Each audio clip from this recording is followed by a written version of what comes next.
పొద్దున నిద్ర లేచాక మోకాలు నొప్పులు, జాయింట్ పెయిన్స్ తో నడవడానికి ఇబ్బంది పడుతున్నారా? చాలా మంది ఇది జస్ట్ ఏజ్ పెరగడం వల్ల లేదా కోల్డ్ వెదర్ వల్ల అనుకుని ఆయిల్ రాసి ఇగ్నోర్ చేస్తున్నారు. కానీ నిజమేంటంటే ఇది బాడీలో యూరిక్ యాసిడ్ పెరిగి ఆర్థరైటిస్ స్టార్ట్ అయిందని చెప్పే వార్నింగ్ అవ్వచ్చు. జాయింట్ ప్రాబ్లమ్స్ అనేవి సైలెంట్ గా పెరుగుతాయి.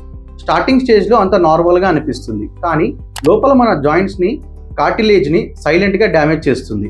కానీ భయపడాల్సిన అవసరం లేదు. ఒక సింపుల్ బ్లడ్ టెస్ట్ తో ప్రాబ్లం ఏంటో ఈజీగా ఐడెంటిఫై చేయొచ్చు. లేట్ అయితే ట్రీట్మెంట్ కష్టం, ఎర్లీగా టెస్ట్ చేయించుకుంటే సొల్యూషన్ సింపుల్. మన శ్రీ వైష్ణవి డయాగ్నోస్టిక్స్ లో arthritis and uric acid profiles affordable price లో అవైలబుల్ ఉన్నాయి. హోమ్ విజిట్ శాంపుల్ కలెక్షన్ కూడా ప్రొవైడ్ చేస్తున్నాం అండ్ రిపోర్ట్స్ కూడా సేమ్ డే వాట్సాప్ లో పంపిస్తాం. మీ హెల్త్ ని ఇగ్నోర్ చేయకండి. ఇప్పుడే కాల్ చేయండి 8143732341 9652440024.